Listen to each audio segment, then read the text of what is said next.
Welcome to the Voice of San Diego podcast in partnership with News Radio 600 Kogo. I am Scott Lewis, the CEO and editor-in-chief of Voice San Diego. And coming up on the show, this is a special episode. It's just me and Daniel Denham, the general manager of the San Diego County Water Authority. Recently, two members of the San Diego City Council suggested that we, as the city of San Diego, should either leave the water authority or do something else to it. A lot of people have suggested dissolving it in order to get out of some of the big debts that it incurred in order to secure reliable water and diverse sources of water well into the future.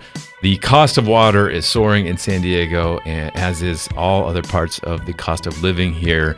And there's been some backlash. And Daniel Denham has been trying to handle all of that. And like he tells me here, he has been spending time on this sort of radical solution, maybe when he should be spending time doing some other stuff, and he's going to get into that. So I love it. We had a good hour discussion about all of these issues, about whether the water authority is insolvent, about the city's plan to do its own giant project with pure water, and the high cost of taking water from the ocean and making it pure, and the similar high cost of taking sewage water, wastewater, and turning it into something we can use again.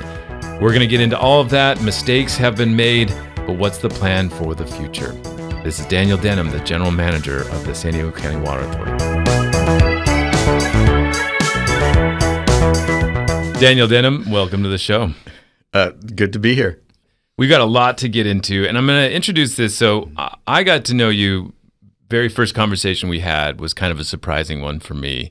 This was a few years ago. We were talking about desalinated water, and I had been covering the launch of the Carlsbad desalination plant years before. I think we were entering like the 10-year anniversary or something, and the pitch for it then had been that, yeah, it was expensive. It was going to cost a lot of money. The county water authority was basically agreeing to buy water for the next few decades from this entity that built Poseidon, was what it was called at the time, to build the desalination plant.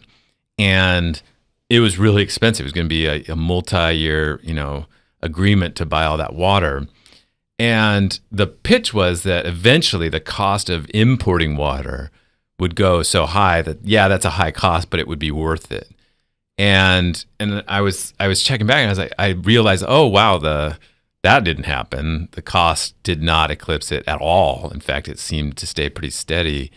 And I called you, and I expected what I'd been expecting and getting from the water authority for a long time at that point, years and years of them being almost mad about questions like that, being very defensive, being very hostile. And I was like shocked. And I don't know if I've been tongue-tied like that in a while.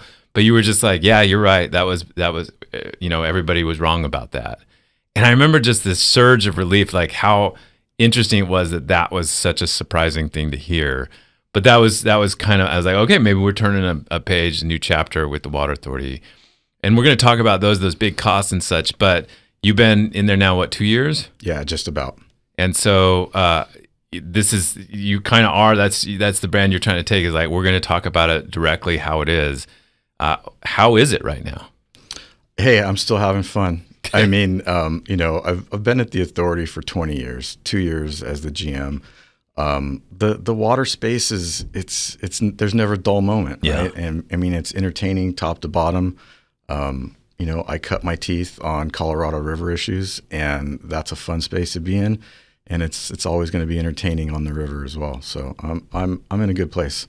So when I try to explain the situation with water right now, you can't do it without going back decades. You almost can't do it without going back a century. But if we go back a couple of decades, everything has this sort of modern era origin in the mid-90s when the city and the region had a brutal drought, and the Metropolitan Water Authority, which provided the sort of wholesale water to the region, imports it from the Colorado River and from north, kind of threatened and otherwise put the idea down that they might severely restrict our water use.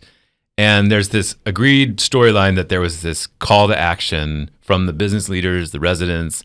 The future of San Diego was in peril if we didn't find other sources of water. Is that generally? I think that's it. Yep, spot on. So then 20 years ago, or 22 years ago, I guess now, the Water Authority, and were you working on this deal, the QSA? Yeah. I just told you not to use QSA.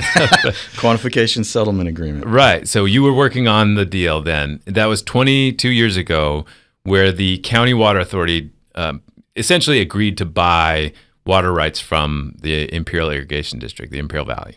Well, let's not call it water rights. Okay. IID owns the water. Got it. We pay for conservation. Got it. So you pay them. It's like renting their rights. Yeah, that's fair. They own the water. You get to buy it. Right. And that was one of what I would say is like 2 or 3 sort of giant deals that the Water Authority made. And the second one is the desalinated water at the plant. How long have we agreed to buy the water in Carlsbad? Yeah, it's a 30-year contract, and we're on year 10. Okay. 20 years left. And is it like basically the same price the whole time, or does it go up? It goes up. Okay. And the water we purchase from the Imperial Irrigation District, that goes up too? Yes.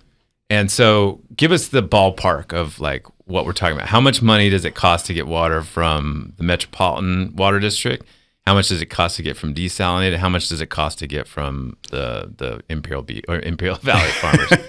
Yeah, so let me start with the water from the Imperial Valley. Hands down, it's probably some of the cheapest water in Southern California, and it's not just the conservation transfer.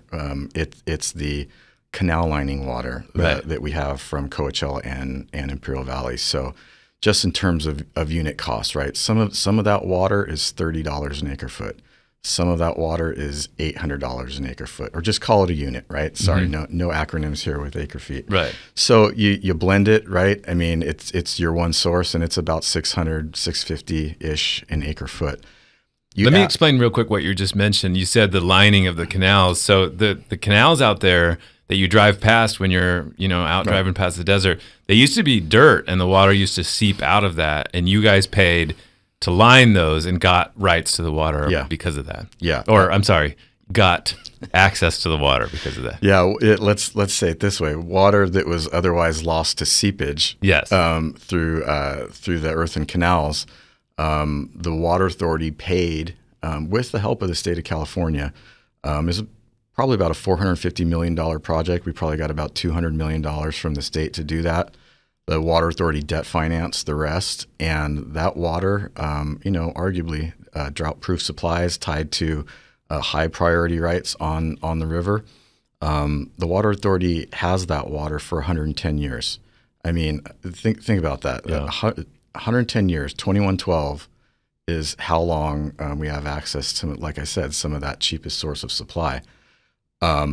So building on, the 30, the $800 unit water blended together, it's like $650.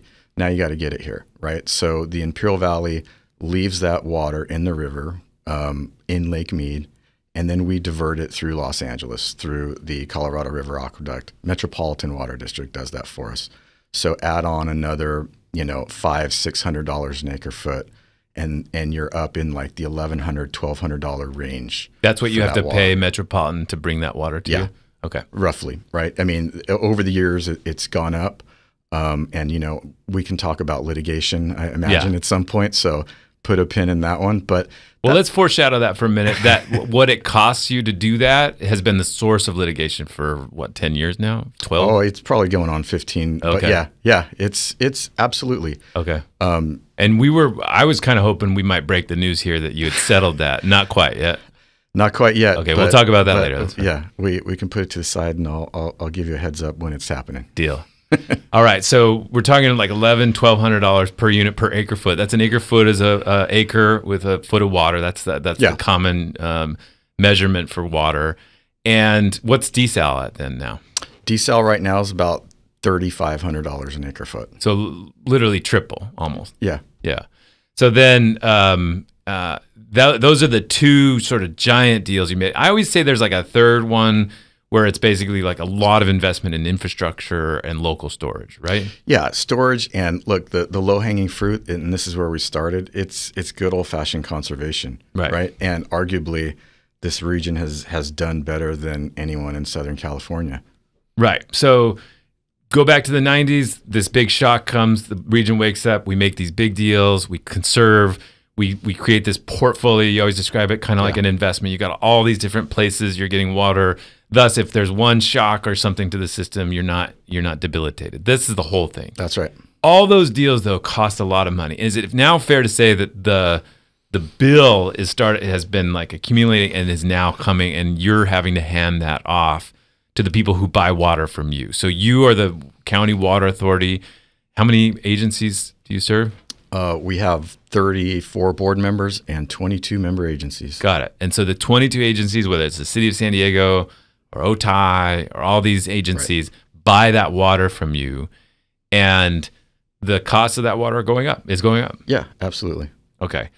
And that has now also created, I think, ratepayer sort of pushback. We're getting to the point where, like, some of these ratepayers, the city council members who have to pass those higher costs on to their people, are starting to get a little woozy. Yeah. I don't know if woozy's a weird word.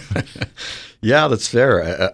I mean, look, water infrastructure and water supply, especially when you're quite literally at the end of the pipe, literally and figuratively and sometimes politically, water is expensive. And, the San Diego region, it was not blessed with natural sources of supply. We don't have groundwater like Los Angeles and Orange County. So we can't tap into that. There's a little, but, not much. Natural rainfall, you can't rely on that. And so that's why the cost is what it is. Yeah.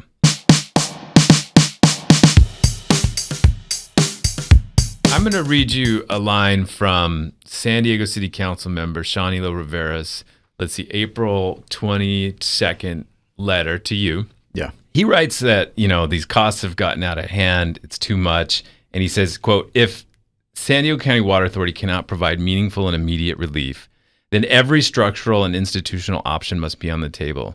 What is the purpose of a governance structure if it cannot meet the needs of the people it was created to serve? For too long, the San Diego County Water Authority has operated at an arm's length from the public, from the city's customers, and that dynamic must change. He's basically saying you guys need to deal with the fact that our ratepayers they can't pay these bills, and it's going only to get worse. Do you have a response to that?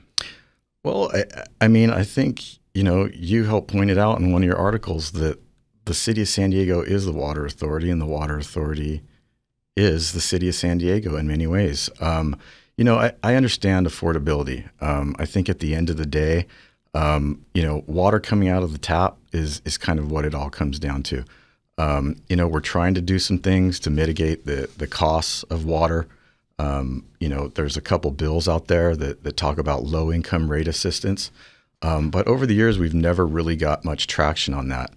In terms of fixing the financial issues at the water authority as it's tied to the cost of water, the past couple of years have been a little difficult. I think what I go back to is, we've had 2 consecutive wet years, right? Unexpectedly, quite literally, 2 agencies left, right? Rainbow and Fallbrook left the water authority. And with that, they didn't pay the full freight as we calculated. We turned that page, so be it. But that has an impact on rates. That has an impact on other ratepayers in San Diego and the region. Yeah, the sort of alimony they paid to leave, you still feel is insufficient. They paid, $5 million or something. And you're saying like they didn't pay at all what it was worth, what they helped us incur. Yeah, I can't pay the kids to go to college on what I got from Rainbow and Fallbrook. But again, that's beside the point. But those costs go somewhere. And the demands from those 2 agencies, in your simple math problem of water rates, you have less units to spread the costs over. So more rain, no one uses water, right? 2 agencies leave. Think about some other things in California too. I mean, we lost a congressional seat, right? What was that, like 5 or so years ago?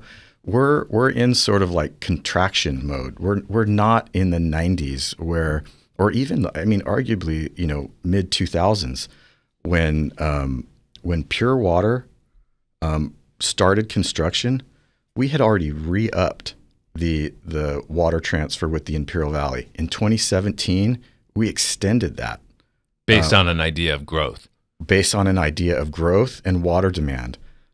We were already 2 years into commercial production on the Carlsbad desal plant, knowing that Pure Water was coming online. And so, we can all Monday morning quarterback this whole thing, but, the direction that our board took was not to 2 years into the desal plant contract, try to find a way out of it. It was continue to expand, continue to grow. And then the world changed. Yeah.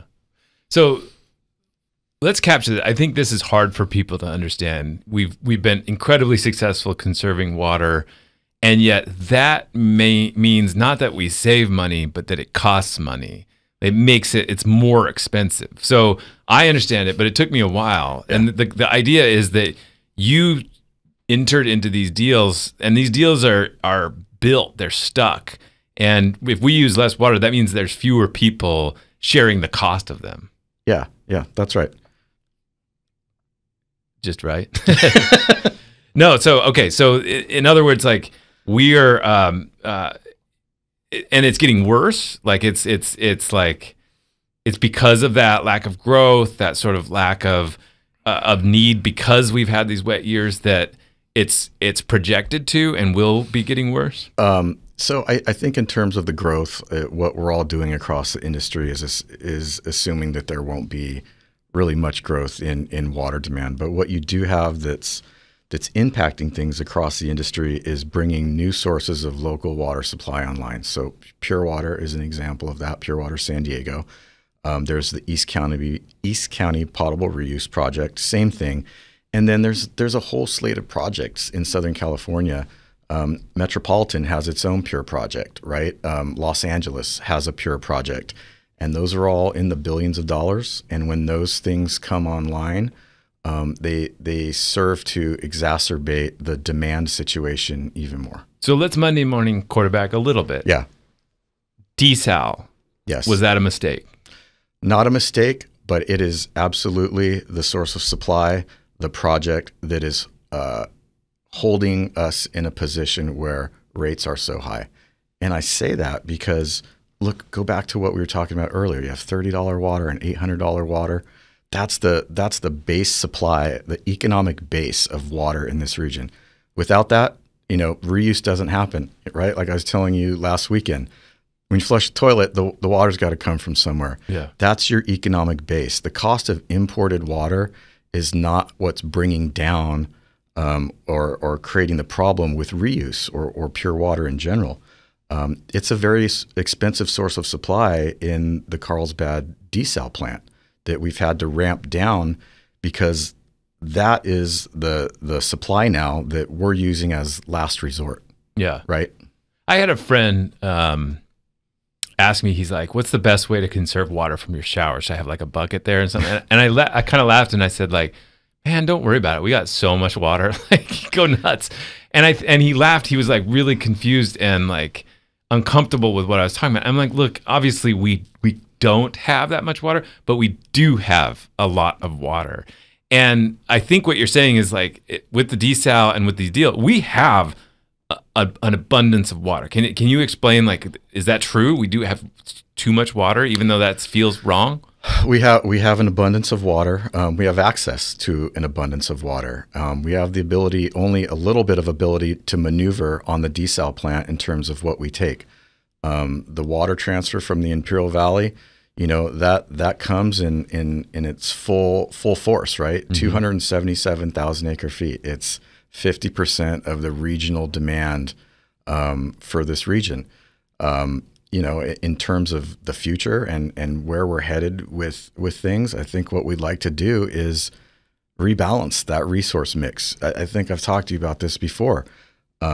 Treat that asset a little bit differently than we have. It's something that others covet. I mean, there are folks, there are communities in Los Angeles right now that are still on water use restrictions.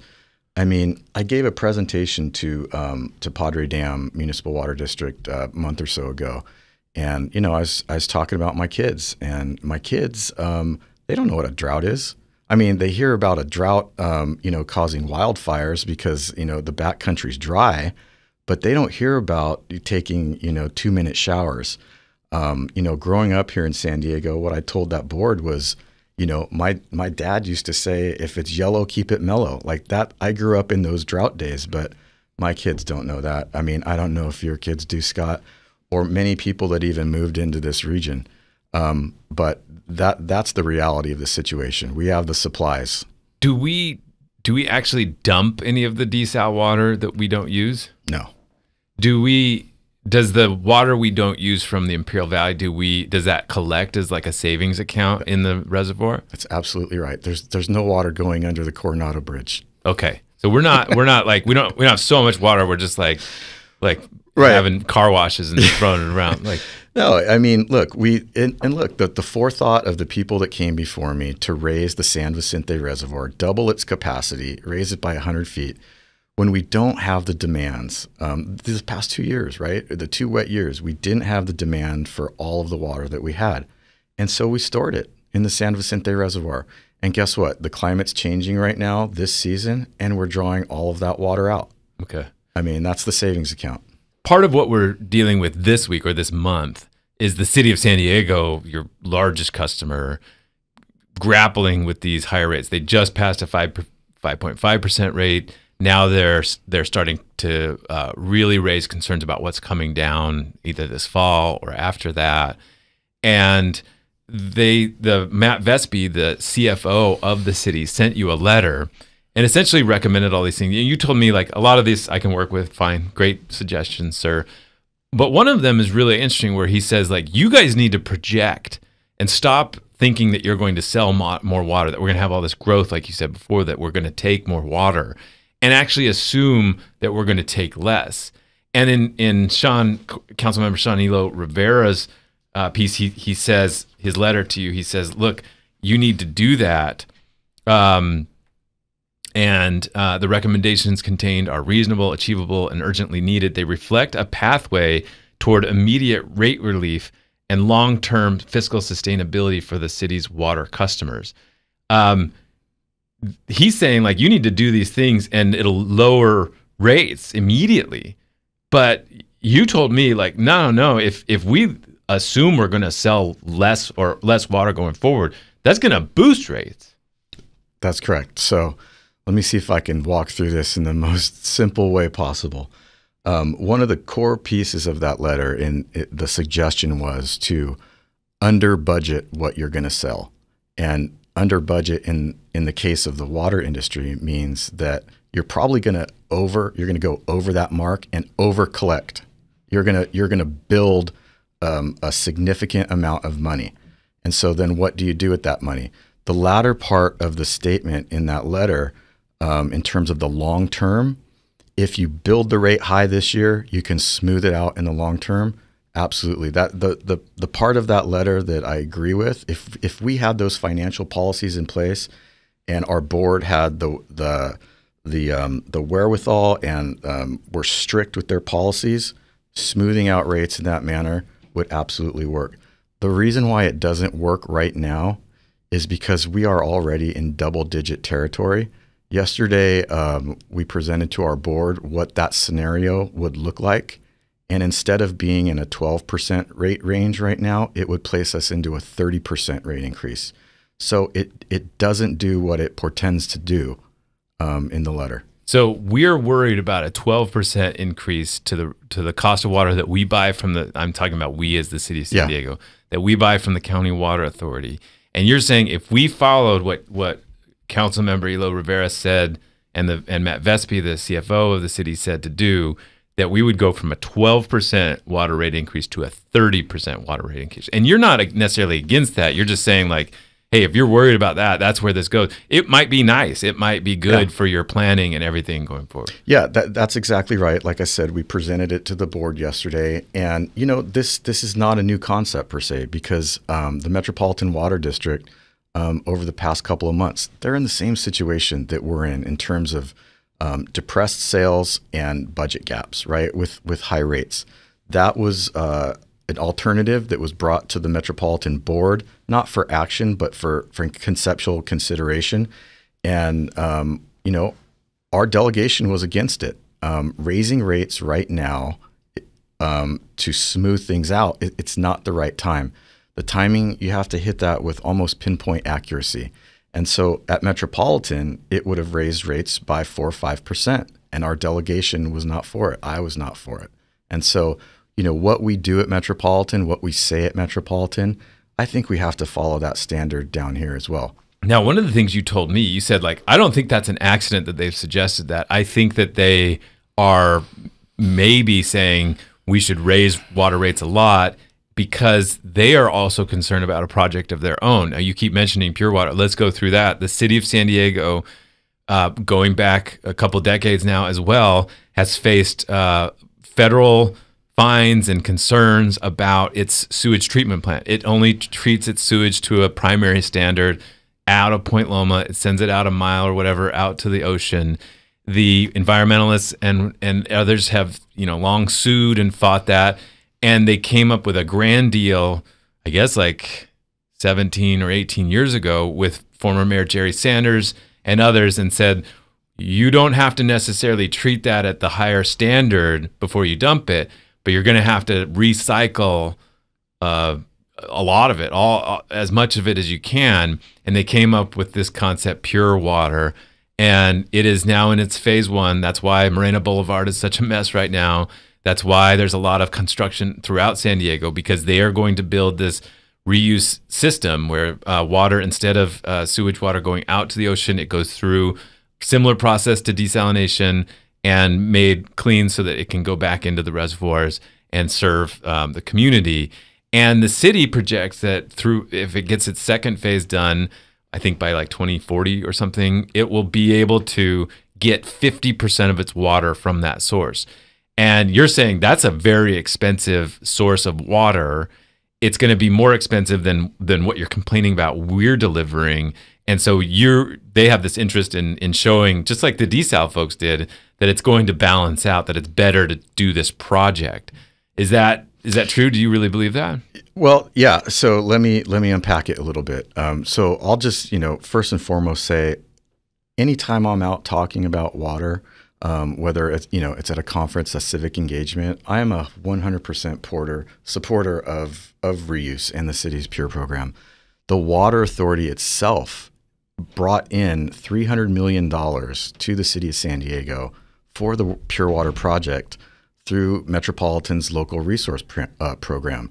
Next month, that program, or I should say that contract with the city, it needs to get re-upped because it's not meeting its milestones. The phase 1 is about 5 years behind, and the board needs to reaffirm that this project is going to happen. And the Water Authority delegation, the direction that I'm giving them is, yes, absolutely, bring that $300 million into San Diego. The point that you make about desal, I mean, that's the lens at which I view a lot of this through. I mean, there's no way around the fact that pure water phase 1 will cost, I don't know, roughly $3,000 an acre foot. The all-in cost of the Water Authority supplies are $2,200. Somehow, some way, and I don't know the math behind it. You know, water bills, sewer bills, the combined bill is going to go up. You can't replace, you know, $2,200 with $3,000 and not expect something different. And so I think that we just need to have a, you know, real open and honest conversation about the cost of water in our region. So desalination and reuse, so taking wastewater, reusing it, or taking water out of the ocean, both a similar process, reverse osmosis, same thing that Navy ships use.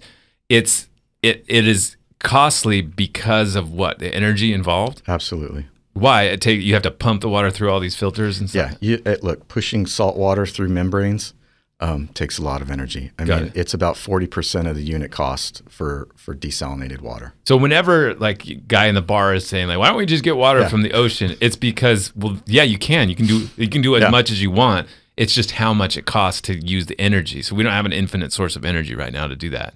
Yeah, you sound like you talk to some of the same guys I do. I get that all the time. I'm like, I don't know.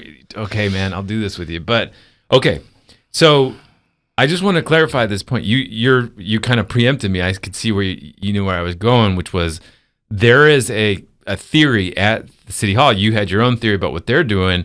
There is a theory that you are trying to stop Pure Water, or at least Pure Water Phase 2. Phase 1 is going forward. You're paying for it. You're helping pay for it. Not you. Yeah.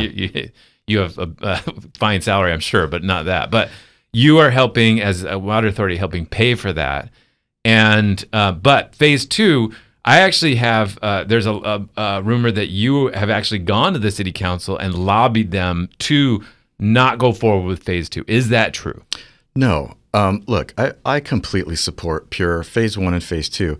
I think that, and maybe I don't do a good job, but the water authority, and this is to your earlier point, we should be the canary in the coal mine when it comes to developing expensive sources of supply. I've taken the same position at Metropolitan. Metropolitan has multi-billion-dollar projects that are on the books. Their own pure water, storage project, the state water project. You can't do all of it. And all I'm suggesting is that you take a different perspective because of what we went through. If you have to change course, if you have to evolve a different way, let's do that together. Let's do that collectively. We're all in this water space together. That's the only caution that I give to all of this. Phase 2, it'll probably be about $5 billion, right? So that's going to be a big increase on water and sewer bills. Look what I'm going through at the Water Authority with desal. I already pointed that out, right? I mean, and I'm owning it. I will own it the way I did when we spoke years ago, Scott. So that's all I'm saying.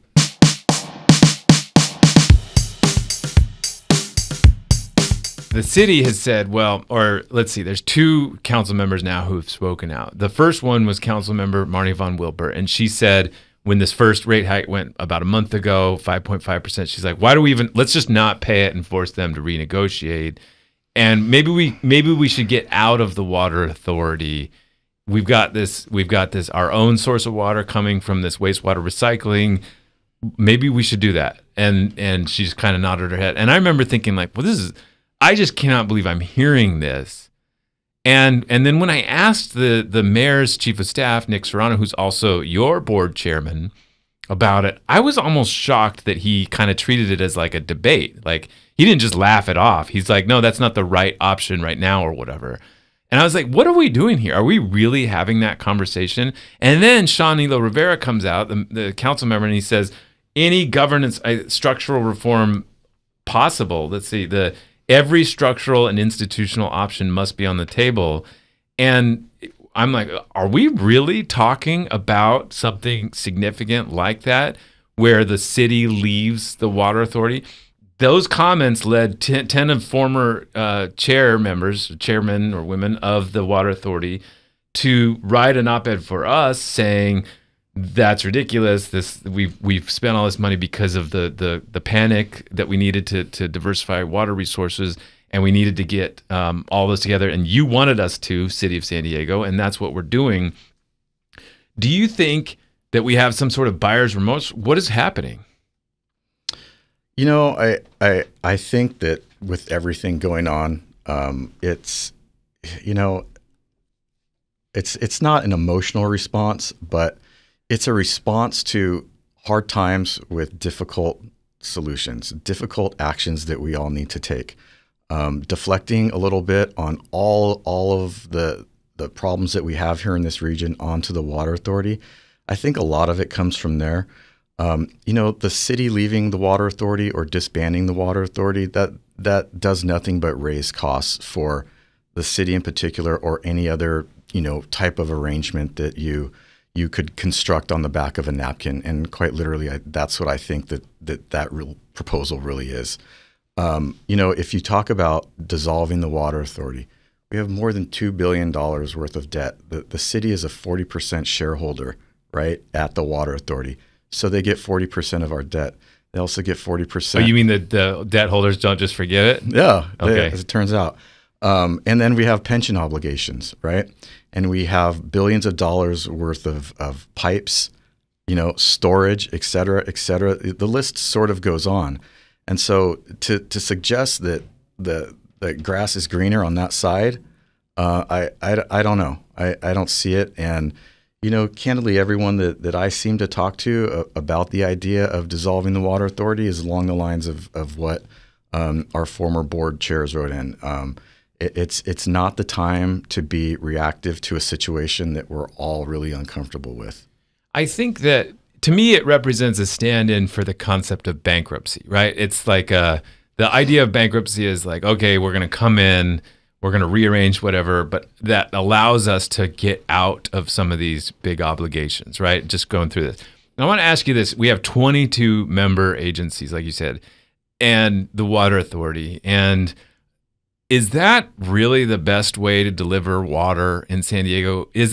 I've heard for decades that there's too many water agencies. Maybe there's too many people working on this. Is the structure of governance really ideal right now? Well, look, there's always going to be opportunity for improvement, and maybe improvement in the water space is consolidation. Those conversations ebb and flow with the good times and the bad times. So there's probably opportunity to do things a little bit different, but advancing that conversation right now, I don't know that it's there. Even at the smaller scale of combining two smaller districts with one, it was attempted before Rainbow and Fallbrook detached from the water authority. There was a consolidation effort of those two agencies, and it didn't go through. Yeah. Okay, well then the second part of that argument is that, well, these big deals, desal or the purchase agreement of water from Imperial Valley, the kind of core argument of maybe dissolving or separating or somehow changing the governance structure of the water authority, I think at that heart is that people are looking at the only way to get out of the deal to purchase water in the Imperial Valley would be to if the water authority somehow disappeared. Should we consider getting out of that deal? Is that attractive? No way. I don't think, and I think I said this a little bit earlier, imported water I don't understand where all the vitriol comes from in terms of the costs of imported supplies are dragging us all down. I just said that it's our cheapest source of supply. Imported water, the cost of that is not what's dragging us all down. We have a great relationship. We have a great business relationship with the Imperial Valley, and that is our cheapest source of supply. It's the raw materials for pure water for everything in this region, our economic base. There's no way that this region should back away from that transfer. Mm-hmm. There seems to be a real, like you said, there's this like fascination in the water world. Your board went on a sort of digression a couple years ago where it wanted to think about maybe building its own canal to the Colorado River, the one that the Metropolitan Water District runs that brings water over. You spent real money looking into duplicating that just so that you could have your own canal that would bring this water that you've purchased over. There is this, like you said, this like kind of inertia within your agencies to like always come up with these new things that are expensive, desal, pure water. Was that another one of those? Like, are you really changing the culture that kind of leads to that kind of thing? Yeah, I think in terms of the pipeline to the valley, that was really steeped in a longstanding litigation with Metropolitan.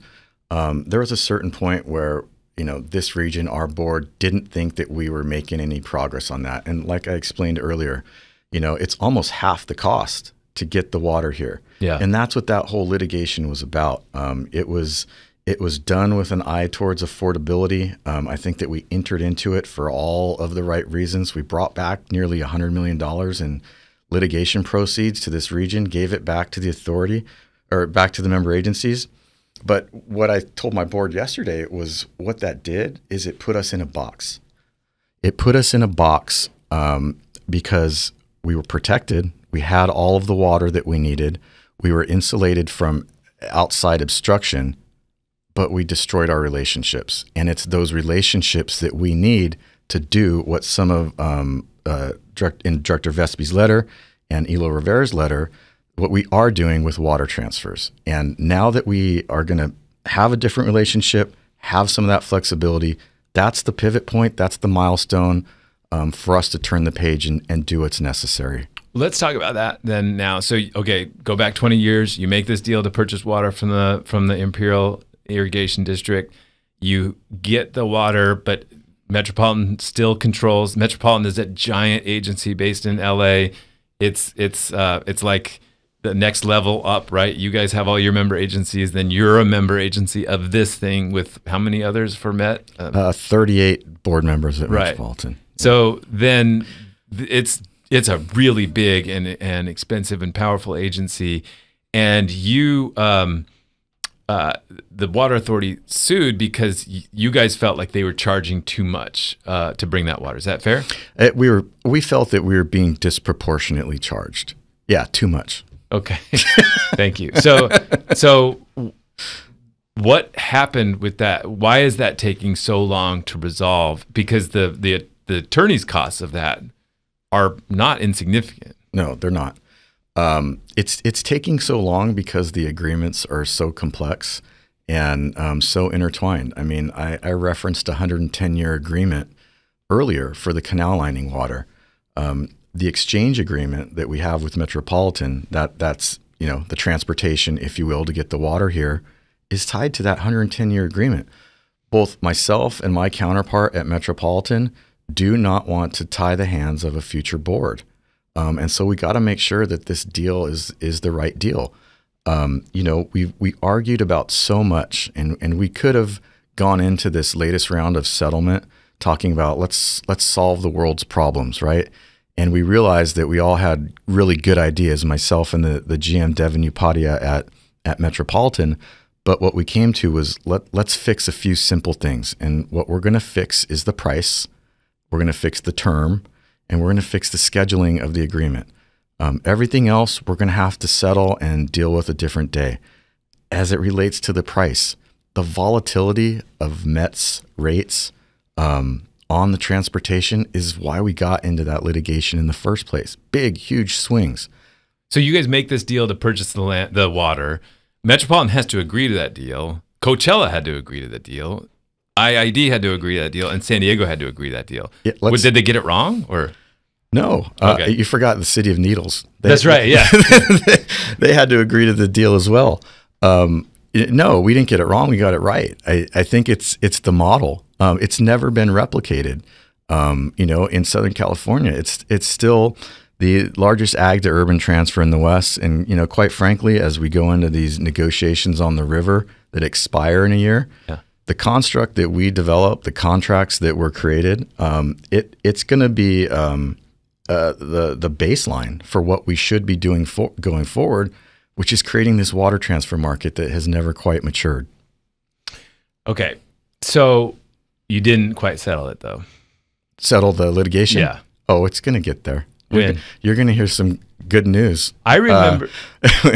What, Tuesday? No, not Tuesday, not Wednesday. I'll give you a month this time. Okay. What did I tell you last time? Under a month. All right, that's fine. I'll go with that. All right. I'm old enough to remember several years ago when Mayor Kevin Faulconer was in charge, and there was a settlement that seemed like it was coming forward that might happen. I remember the mayor or the people in City Hall being frustrated that the people who represented the city at the Water Authority weren't, kind of going along with it. What happened with that push? Did it not come together? My opinion that it was called the 998 offer, if that rings a bell with you. Yeah. Just to put it really simple, I think that our board was too risk adverse at the time.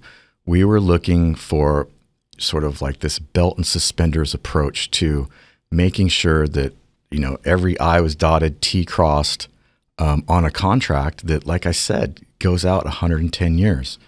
Where we're at today, I think that we've realized the damage that it has created with the relationships and our ability to maneuver around. And so we're going to try to solve those problems that we can't solve through a contract, through our delegation at Metropolitan, and through the relationships that we're developing and renewing up there. So that was a deal that should have been done, you think?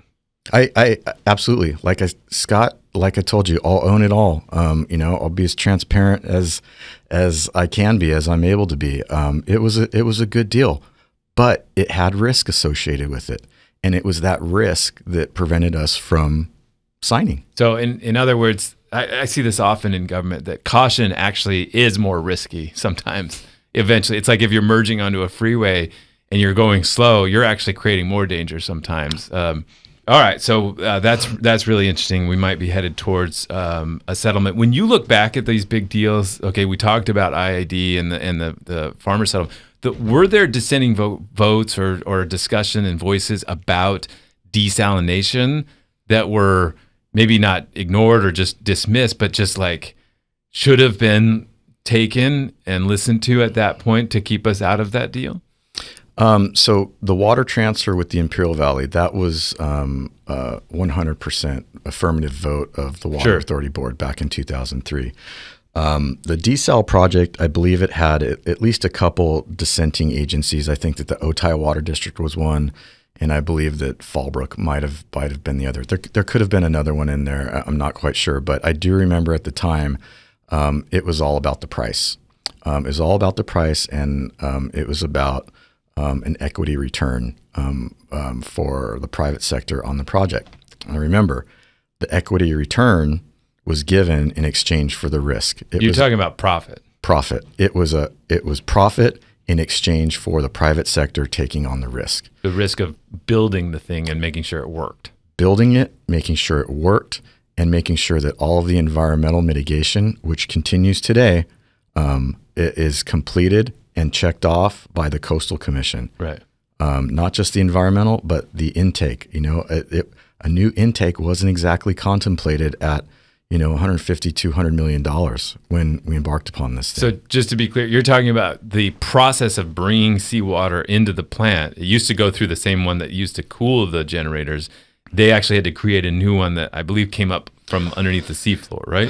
Not the seafloor, just to kind of oversimplify it. Yeah. Fish-friendly screens. Let's just call it that. That we knew that we needed to eventually deal with the intake situation with the desal plant, but we did not contemplate going through 20-plus iterations with the Coastal Commission to get it right. We eventually got it right. We got an intake plan approved. During that time, cost increase, right? And that's how we got to where we're at with an intake that is more than it was projected to cost. So they weren't risk averse there. So they kind of pick and choose where they're risk averse? Risk adverse in terms of the desal plant? Yeah. Sure. But that was like you described, like going back to that time, we are still projecting at that time in 2012 or whatever, that like San Diego's going to keep booming.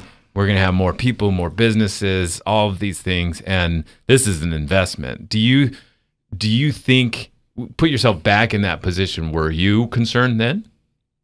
No, I was not. And look, I don't want to say that I was drinking the Kool-Aid, but a business case was absolutely made for all of the decisions that we took.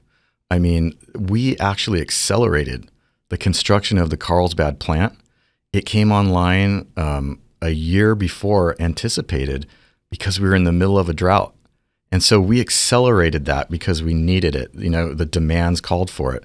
And at the same time, like I alluded to earlier, we knew that next in the hopper was pure San Diego, and construction was going to start on that. The future was bright, right, for water sales. Last year when the Metropolitan Water District was doing its own, price evaluation and projection of how much water was going to get purchased, the same sort of cost stuff that passes down to you, that you pass down to your member agencies, they were having a discussion also about a property tax that on everybody's property tax bills in the region that Metropolitan serves, they have the right to, or the power to actually impose higher fees on there. And they decided to, right? it turns out to be only like a few cents, right, for everybody. But when you do that for everyone in Southern California, that's a lot of money. Now, I remember discussed at the time that was something you guys feel like you might have the right to do, or you want to explore. Is that still on the table? Those conversations are very preliminary, but I think it's another tool for the water authority. It's a lever that Met was able to pull that gave it some flexibility in really tough rate times. I mean, if the water authority wanted to explore, and like I said, we've kind of scratched the surface on this, collecting a portion of water sales through the property tax, I think what it would do is change the complete structure of retail water rates. All right, let's do this. So another place you're looking to get some money is, like you said, we have an abundance of water. You want to use what you did before purchasing that water, and that sort of as a model. You want to use that now to create a market to sell some of this water that you have access to but not rights to. Now, seems like I see it as like something you've brought up and others have brought up, but Sean Elo-Rivera kind of hit you on it, said like, hey, don't you know water is valuable? It's sought after. If we have water that is not being used by our member agencies, then we should sell it and use that revenue to ease the burden for working San Diegans. Completely agree. Well, we know there is potential buyers who would pay for clean, reliable water. What is missing is the will. The water authority leadership must act with urgency and accountability. Now, when you said like, come on, man, we're doing that, like it's just really complicated. He said complexity is often used as an excuse. What's your response? Yeah, I think it's easy to say that without understanding the environment of the Colorado River and the politics with Metropolitan. Again, I go back to us putting ourselves in this box. We just recently brought in $40 million worth of water transfers to this region. The first time that's ever been done. It reduced rates by 6%.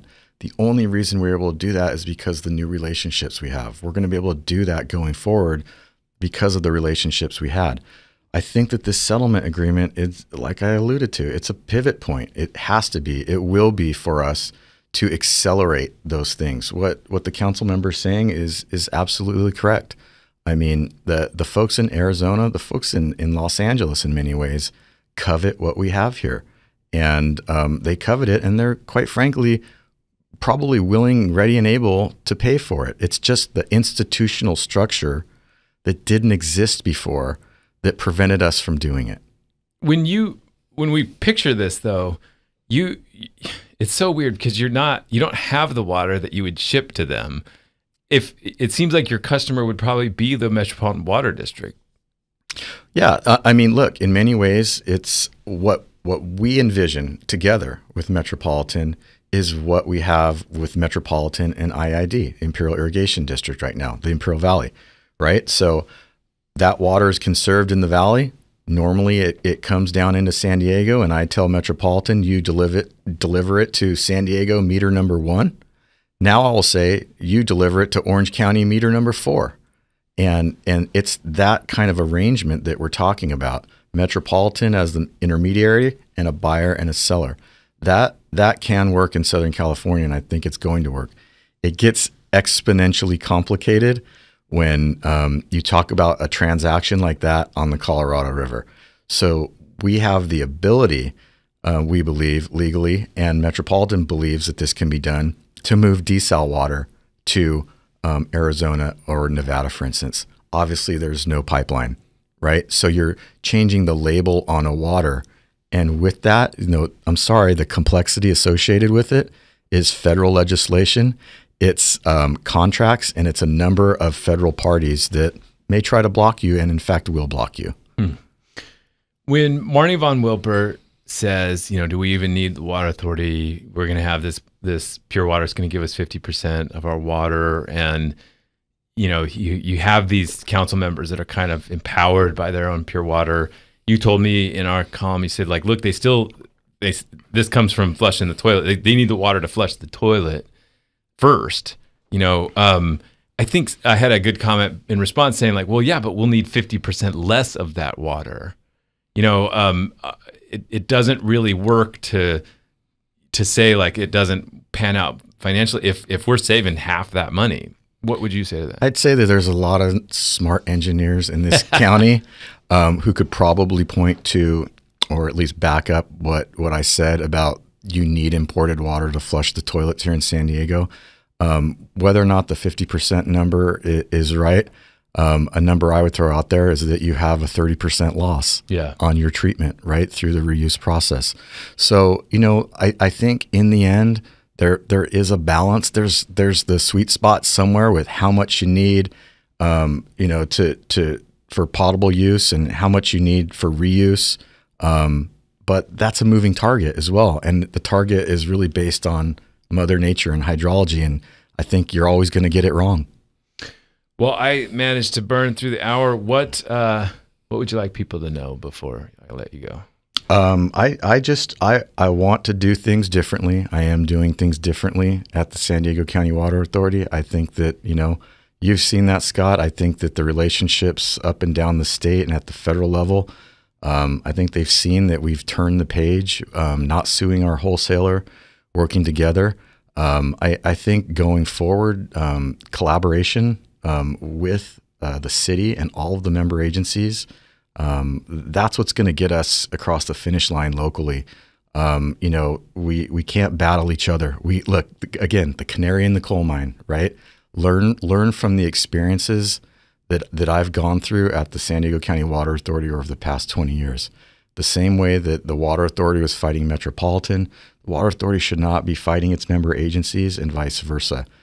Everything that we do has to be with the ratepayer in mind, and it's going to take that kind of collaboration. Well, with the ratepayer in mind, if it does get to the point where they're just refusing to raise their rates and your debts continue to grow, that seems like the bare definition of insolvency if you can't bring in more money to pay things that you have to pay out.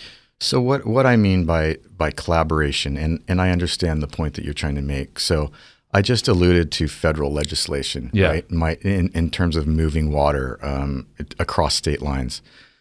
The San Diego delegation legislatively in Sacramento and DC is going to be really, really important to work with us to do that. Even locally, all the city council and the mayor, they're going to have to be part of that conversation, and they're going to have to be advocates for us to do that.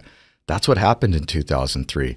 Everyone was working together and working off the same script.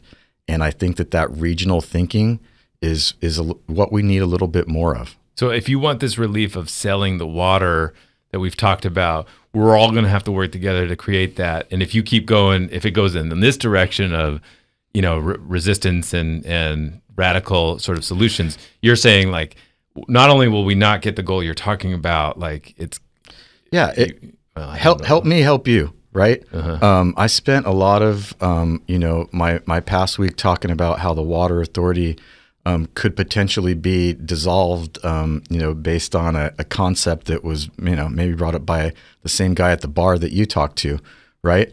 What I wasn't doing during that time was working on how I could solve the problem of moving water outside of this region. Well, there is always one solution to that, and that's just ignore Voice San Diego. So. Thank you so much. Appreciate your time, and we'll check in a few months. All right. Thanks, Scott. Thanks for listening to the Voice of San Diego podcast, the most popular public affairs podcast that interviews general managers of places like the San Diego County Water Authority for a long time. Very proud to be the host of the podcast that does that, which is the most popular public affairs podcast that does that. I'm Scott Lewis, CEO and editor-in-chief at Voice San Diego. Andrea Lopez Villafana is our managing editor. Jacob McQuinney is our education reporter. Bella Ross, our social media producer. And Xavier Vasquez is our producer of this show. Thank you to him. Thanks for listening, and we'll talk to you next week.